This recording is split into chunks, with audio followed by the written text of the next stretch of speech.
There is a particular kind of loneliness that does not leave when the room fills with people.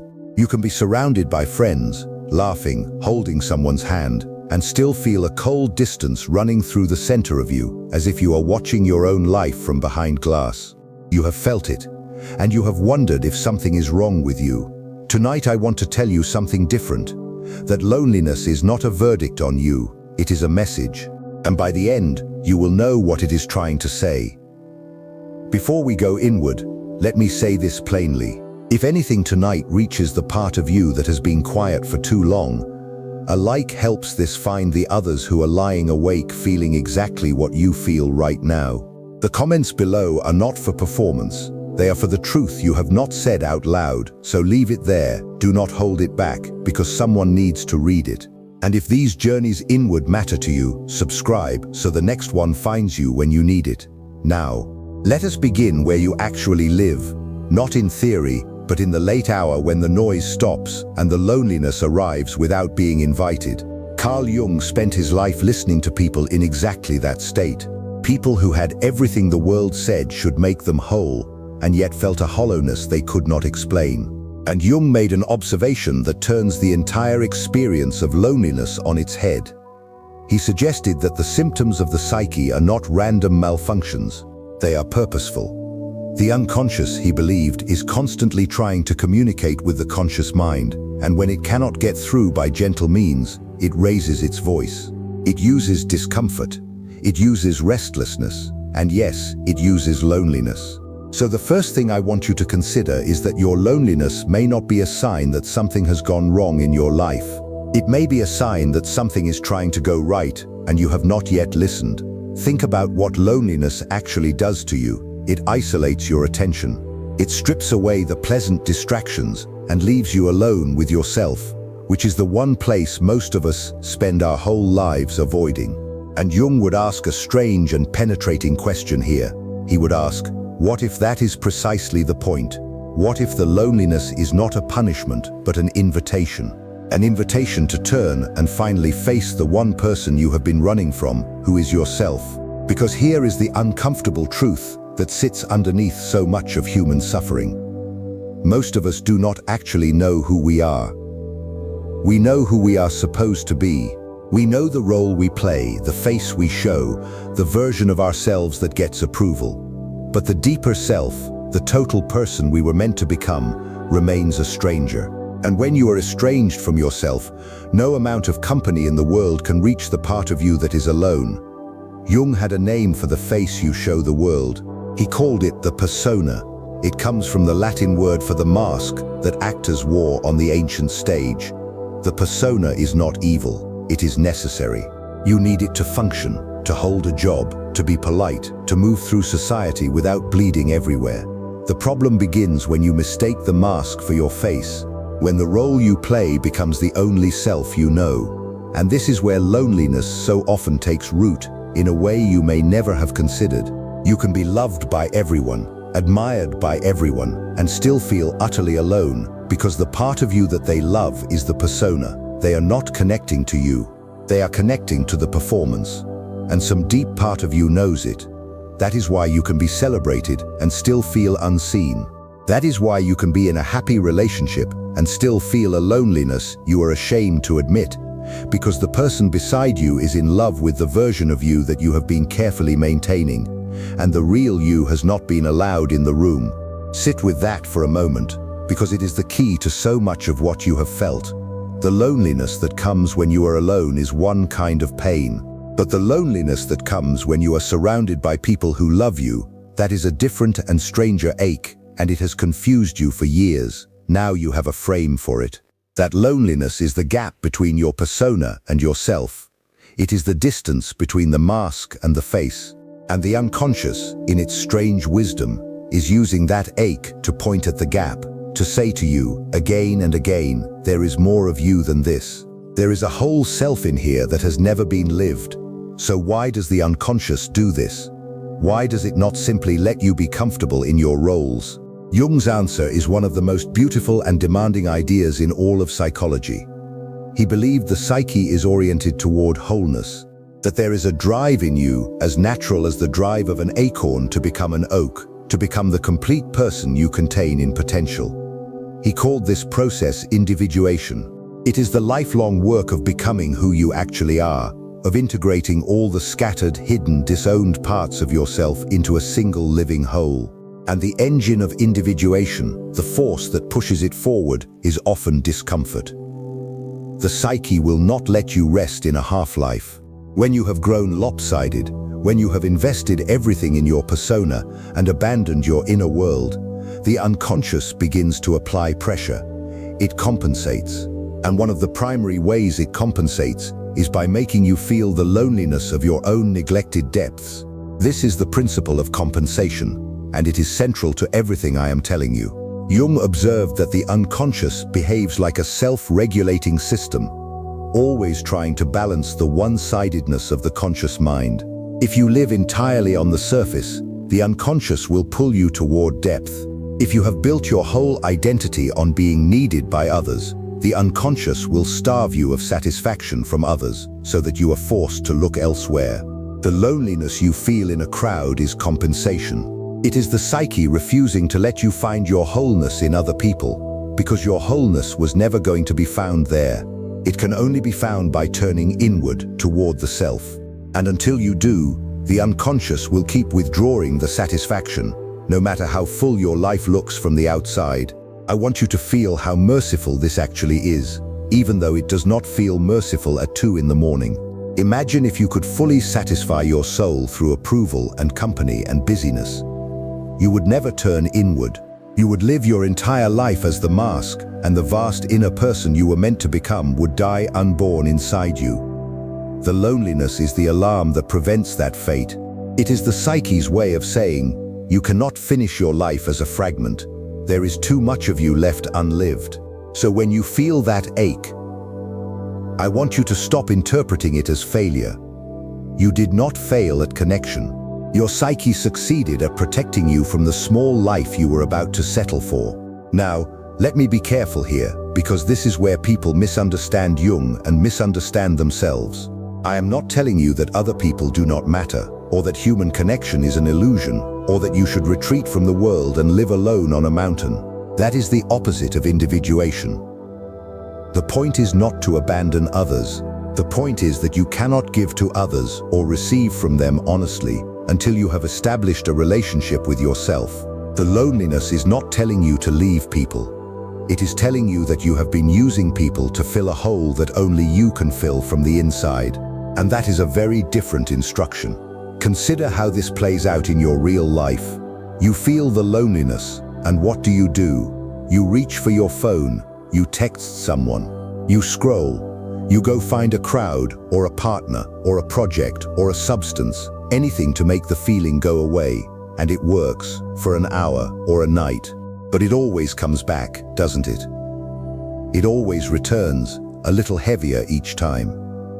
That is not because you have not found the right people. It is because you keep answering an inner question with an outer answer. The loneliness is asking, who are you when no one is watching? And you keep responding by gathering more watchers. The question is internal. The answer must be internal too. And every time you flee the feeling, you postpone the very encounter the feeling was created to bring about. So what does it actually mean to answer the question internally? This is where Jung gives us the most important distinction of the entire night, and I want you to hold on to it. There is loneliness and there is solitude. They can look identical from the outside. A person alone in a room, but they are opposites in the soul. Loneliness is the painful absence of connection. The feeling that you are cut off, exiled, unseen. Solitude is the chosen, fertile aloneness in which you finally meet yourself. Loneliness is a wound, solitude is a womb, and here is the secret that changes everything. Loneliness is the raw material out of which solitude is made. The very feeling you have been fleeing is the doorway to the thing you have been missing. You do not need to escape the loneliness. You need to walk through it, all the way through, until it becomes solitude on the other side. How do you walk through it? Not by force and not by distraction. You walk through it by turning toward it with attention instead of fear. Jung had a practice he developed for exactly this, a way of entering the inner world deliberately. He called it active imagination. In its simplest form, it means sitting with what is inside you, the image, the feeling, the figure, and allowing it to speak rather than silencing it.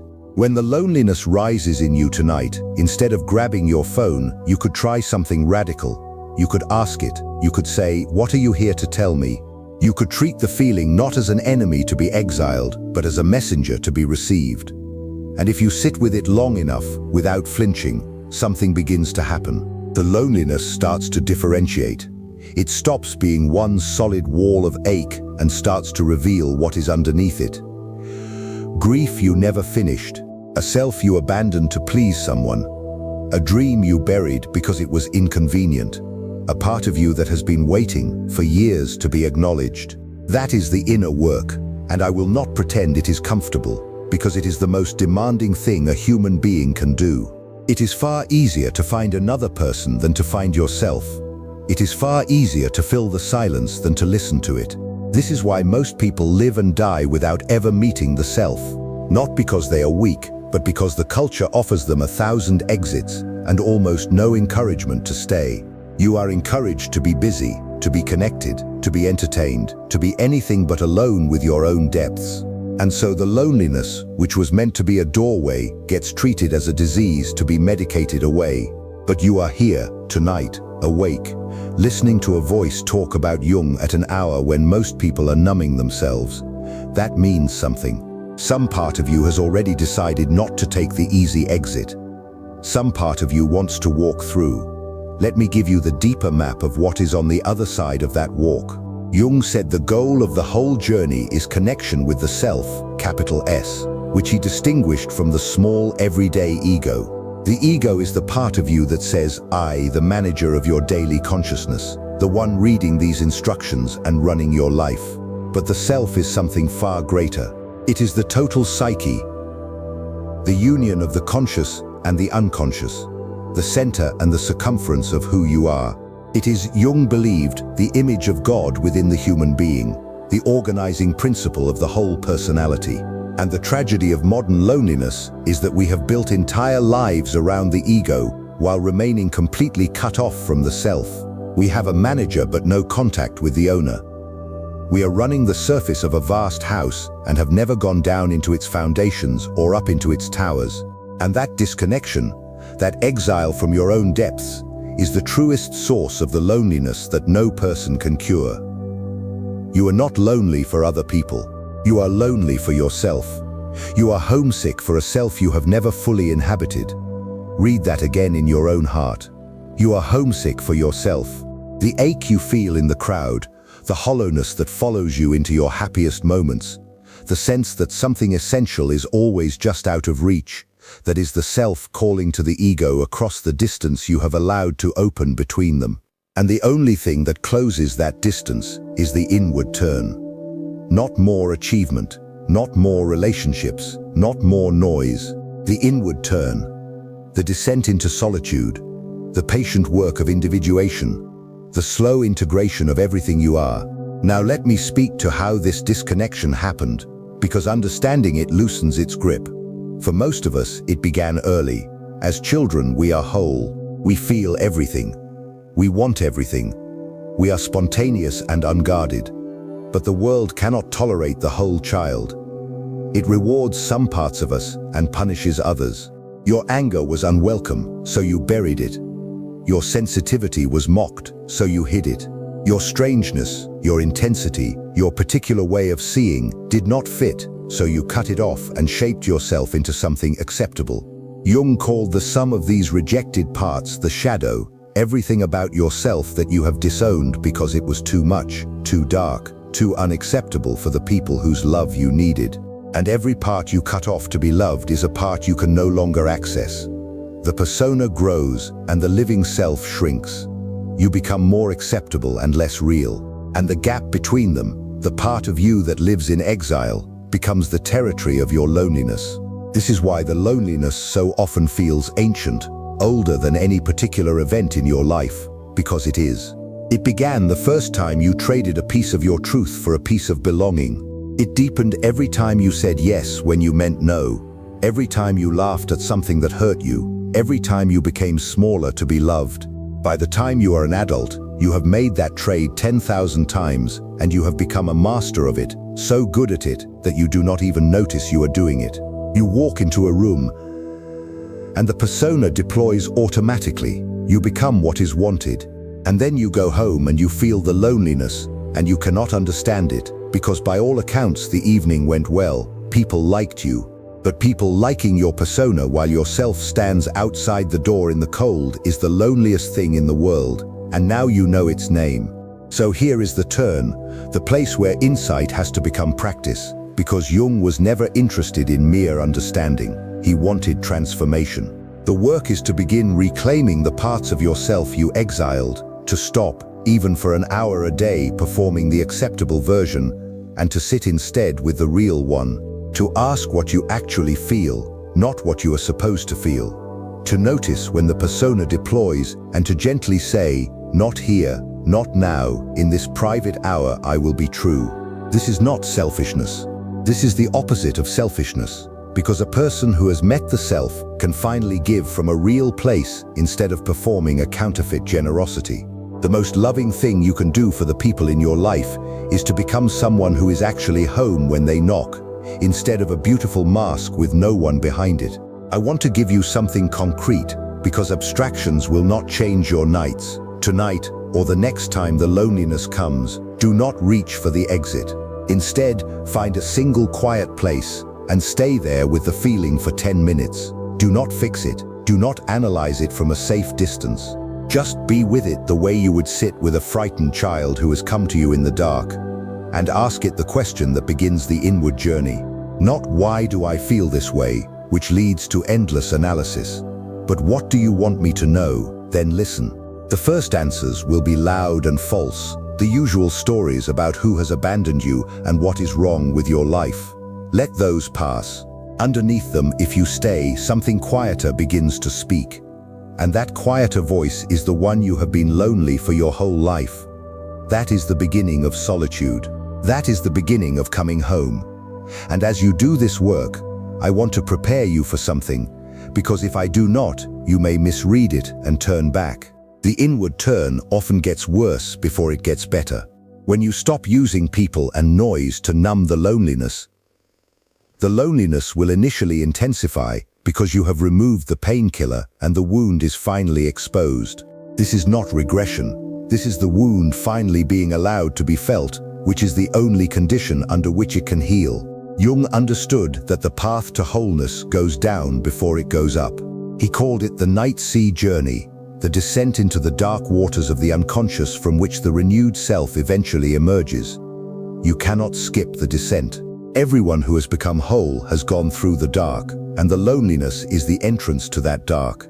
So when it intensifies, do not panic and run back to the surface. That intensification is the sign that you have finally stopped avoiding and started living the real journey. Here is something else most people never understand about this descent. You are not being asked to manufacture wholeness through willpower. The self is already complete. It is not something you build. It is something you uncover, the way a sculptor uncovers a figure already present in the stone by removing everything that is not it. Your loneliness is the chisel. Each ache is removing one more layer of the false self, one more piece of the persona you mistook for your face. So when it hurts, something is being taken away that was never truly you, and something truer is being exposed beneath it. You are not breaking, you are being revealed. And that reframe, held in the dark hour, can be the difference between a person who flees their own depths forever and a person who finally walks all the way down and finds, at the bottom, not the void they feared, but the self they lost. Let me say a word here about other people, because I do not want you to walk away thinking the answer is to need no one. That is not wholeness. That is another kind of mask, the mask of the self-sufficient one who has simply hidden their need behind a wall. Jung believed that individuation does not isolate you, it connects you truly for the first time. Because when you have met your own depths, you stop demanding that other people fill them. You stop using your partner as a painkiller. You stop using your friends as mirrors that must constantly reflect you back to yourself. You can finally meet another person as they actually are, instead of as a function in your own emotional economy. The person who has done the inner work loves more freely, not less, because their love is no longer a desperate transaction to fill an inner emptiness. They have come home to themselves, and so they have something to give. The loneliness, fully walked through, does not make you a hermit. It makes you, at last, capable of real intimacy. This is the great paradox, and it is the heart of everything tonight. The cure for the loneliness that company cannot fix is solitude. And the fruit of that solitude is a connection deeper than anything the lonely person could ever have known. I want to stop here and ask you something directly, because this is your journey and not just mine to narrate. I want you to consider, honestly, this question, and I would ask you to write your answer in the comments below, not for me, but so that someone scrolling at 3 in the morning sees it and knows they are not the only one carrying it. The question is this: what part of yourself did you trade away to be accepted, and what would it mean to begin welcoming it back? Take your time with that. Do not give the easy answer. There is a specific thing, a specific piece of you that you cut off long ago to belong, and some part of you still grieves it. Name it. Put it into words below. Because the moment you can name the part of yourself you exiled, you have already begun to call it home.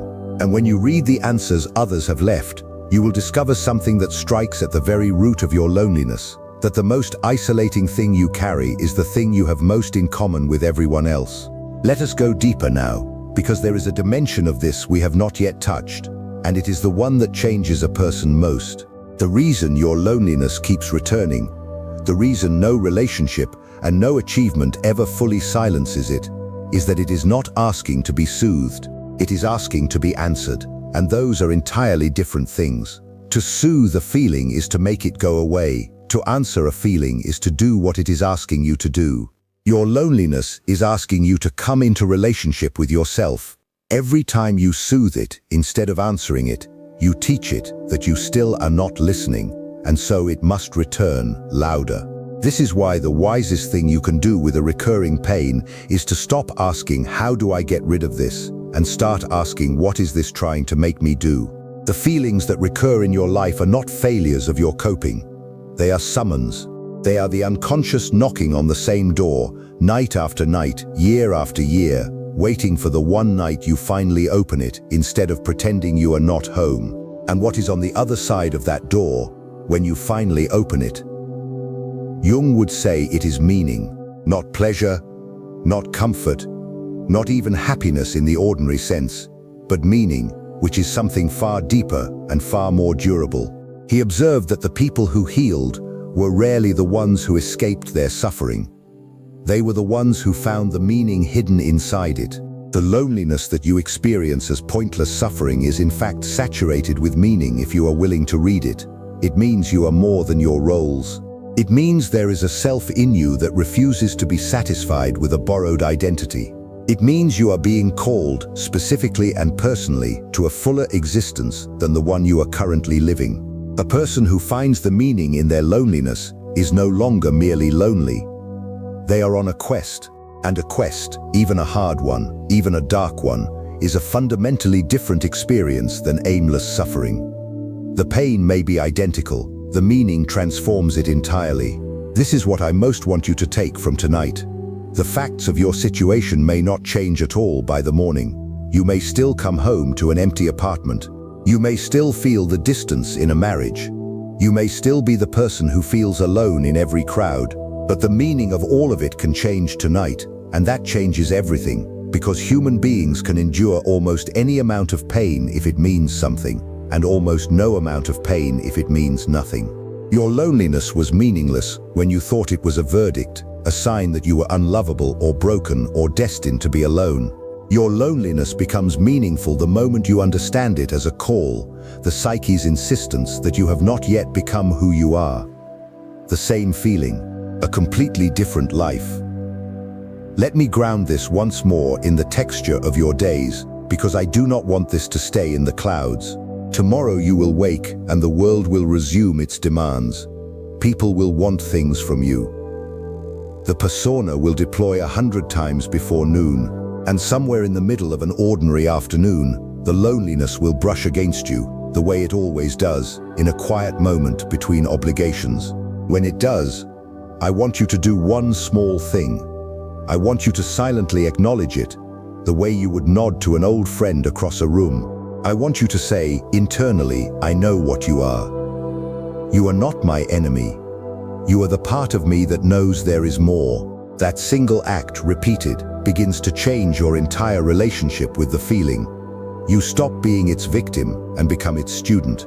And a person who has become the student of their own loneliness is no longer being driven by it. They are being taught by it. They are being led, slowly, inevitably, toward the self they were always meant to become. There is one more thing Jung understood that I would be failing you not to say. The journey toward the self is not a straight line, and it does not have a tidy ending where the loneliness vanishes forever and you live in permanent peace. That is a fantasy, and chasing it will only create a new loneliness, the loneliness of falling short of an impossible ideal. The truth is gentler and more livable. As you do the work, the loneliness does not disappear, it transforms. It loses its sting of meaninglessness and becomes something closer to a quiet companion, a reminder that keeps you honest, that keeps calling you deeper whenever you drift back toward the surface. The mature person does not become someone who never feels alone. They become someone who knows what their aloneness is for.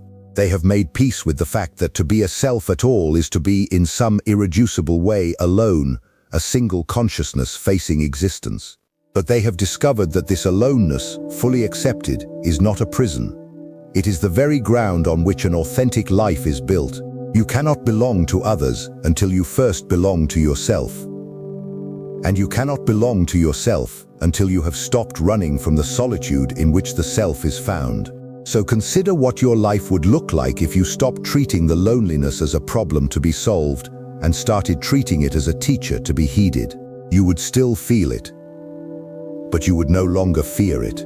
You would feel it arrive in the quiet hour, and instead of reaching for the exit, you would turn toward it and ask what it has come to show you. You would let it lead you down into the parts of yourself you abandoned, and you would begin the patient work of bringing them home. You would build, day by day, a relationship with the one person you will be with for the rest of your life, the one person you have spent your whole life avoiding, yourself.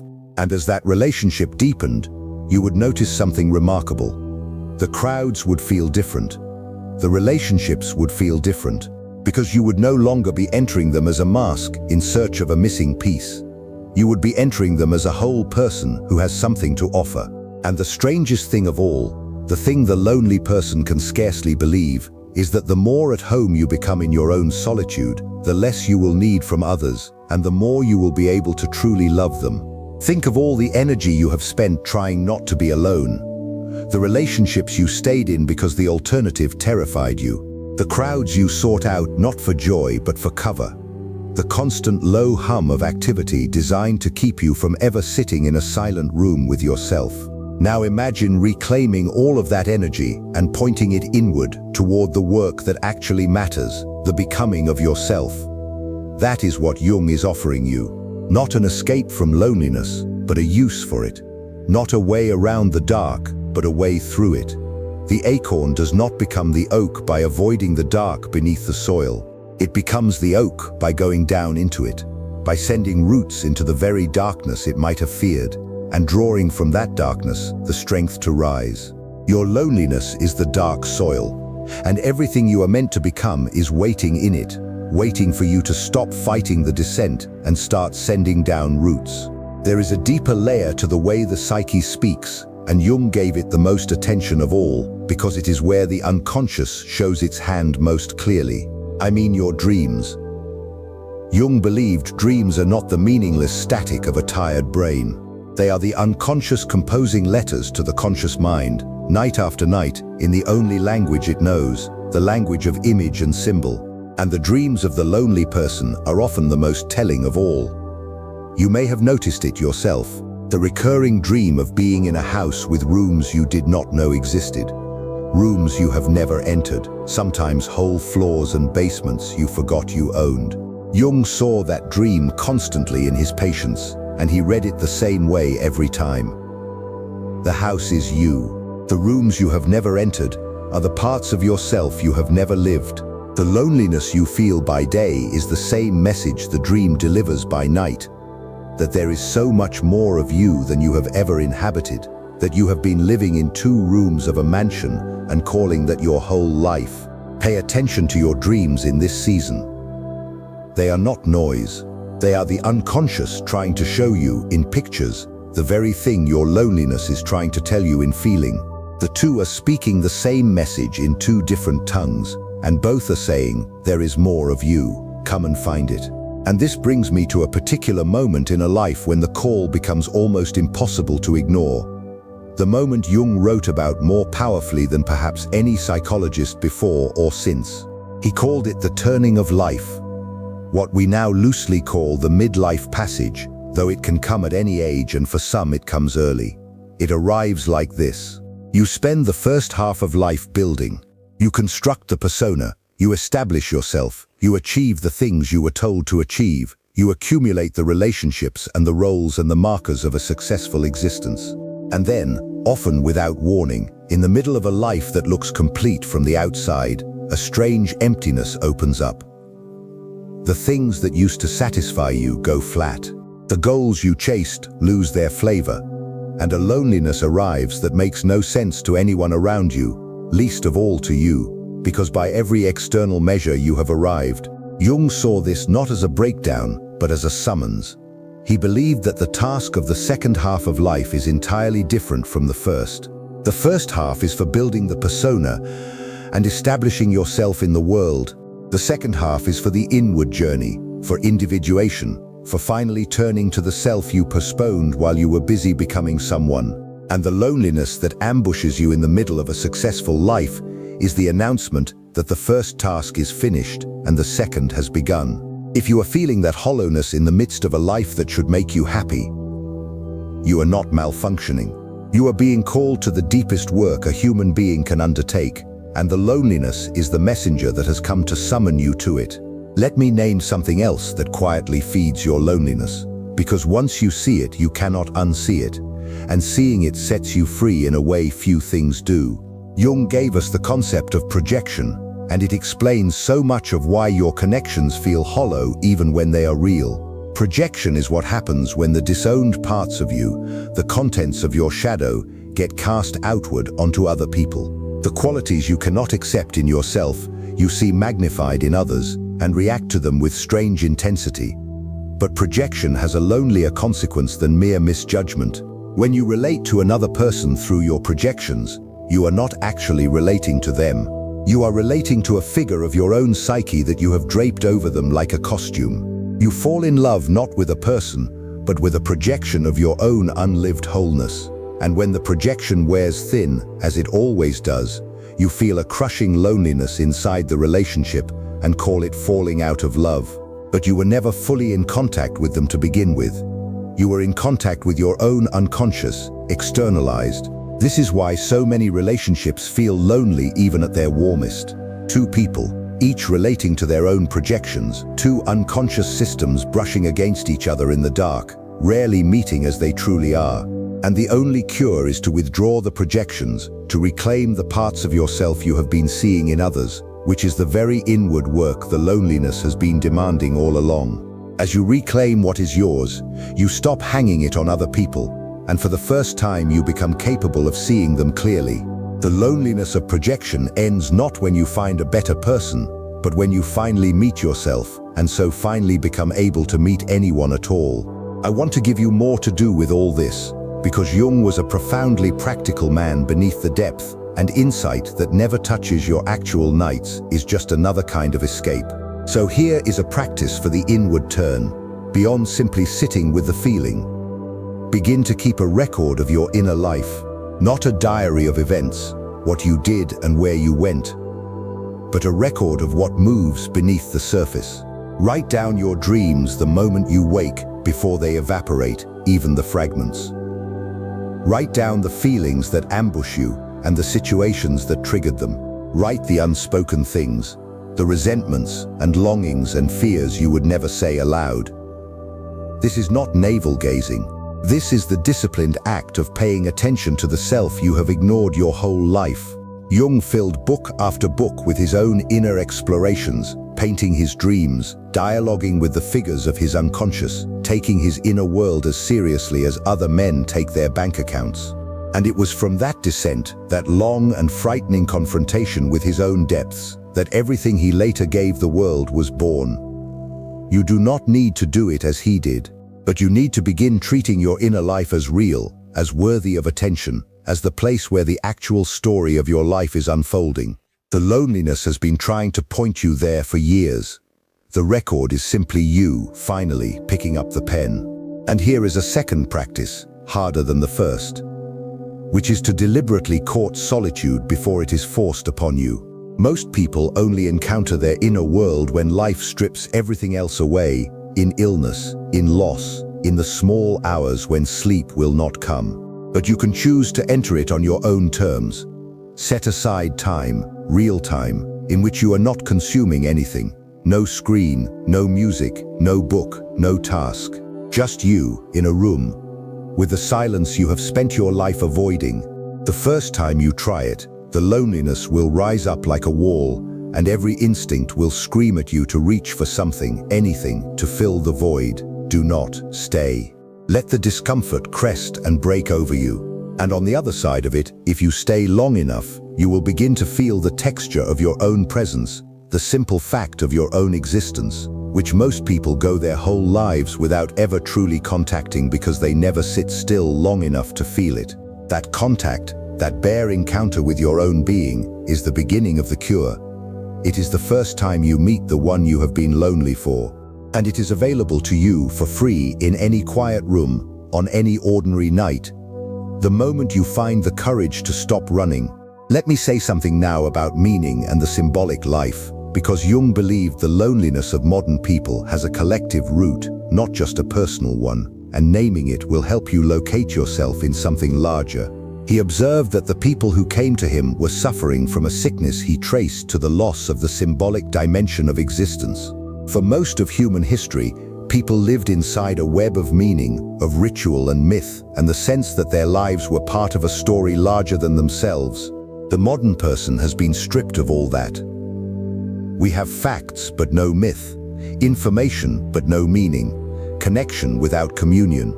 And so we are lonely not only as individuals cut off from our own depths, but as a culture cut off from the symbolic life that once held human beings together. Your private loneliness is a personal experience of a collective wound. This is not meant to diminish your pain. It is meant to dignify it, to help you see that what you feel is not a personal defect, but a sensitivity to something real and missing in the world. And the response Jung offered is the same on the collective level as on the personal one. You cannot wait for the culture to give you back your meaning. You have to build a relationship with the deeper layers of your own psyche, where the symbols and the sense of the sacred still live, even now, even in you. The inward turn is not only a private healing, it is your part in restoring something the whole world has lost. When you come home to yourself, you light one small fire against the great collective coldness, and you become, quietly, a source of warmth that others can feel even before they understand it. Now, I want to return to the question of other people one final time, because I sense you may still be carrying a fear, and I want to name it and dissolve it. The fear is this, that if you turn inward, if you stop seeking your wholeness in others, you will end up truly and permanently alone. That the inward path is a path away from love. I have told you it is the opposite, but let me show you why concretely, so you can trust it. Consider the loneliest interactions of your life. Were they not, almost always, the ones in which you were not really present?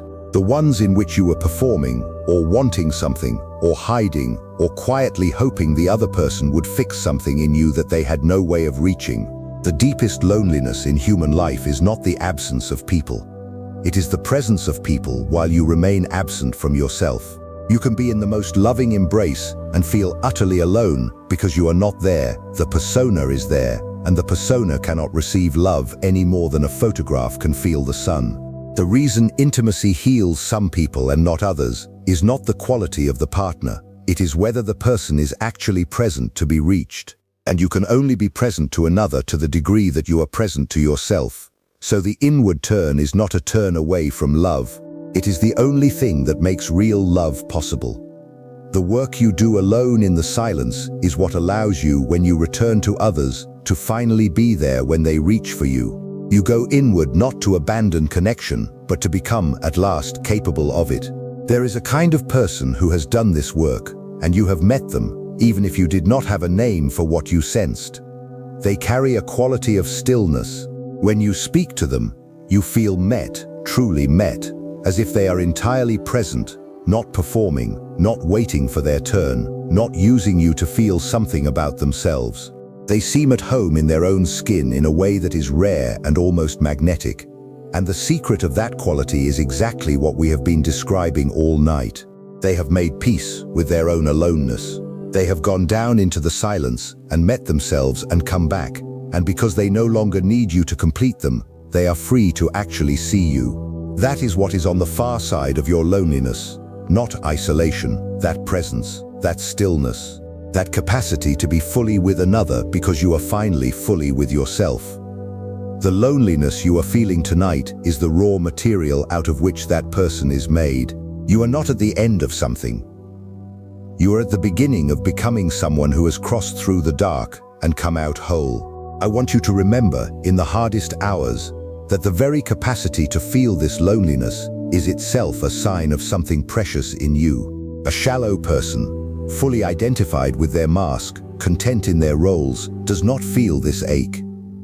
They feel nothing missing because they have stopped expecting anything more. The fact that you feel the hollowness, the fact that the company does not satisfy, the fact that something in you keeps insisting there is more, that is the voice of the self that has not given up on you. Your loneliness is proof that you are still alive to your own depths, still reachable, still capable of becoming. The people most lost are not the ones who feel the loneliness most sharply.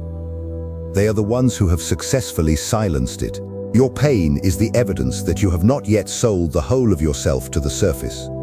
There is still someone in there, waiting, and the loneliness is how they reach you. So let me leave you with this. As the hour grows late and the noise of the day finally settles, the loneliness you carry is not a sign that you are unlovable. It is not a sign that you are broken. It is not a sentence of permanent exile from the warmth of human life. It is a message sent from the deepest part of you to the part of you that is awake right now. And the message is simple. You are not finished becoming who you are. There is a whole self in you that has never been fully lived, and it is tired of waiting. The ache you feel in the crowd, the distance you feel even when you are loved, the hollowness that follows you into your good moments, all of it is one voice saying the same thing over and over.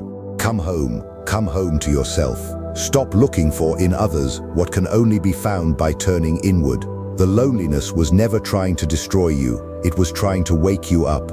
And now you are awake. So the next time the silence comes, and it will come, perhaps tonight, do not be afraid of it. Walk into it, sit down inside it, and listen for the voice that has been calling you home all along. It is your own, it always was. And the meeting you have feared your whole life, the meeting with yourself in the silence, is not the loneliest moment you will ever know. It is the end of your loneliness, and the beginning of becoming whole.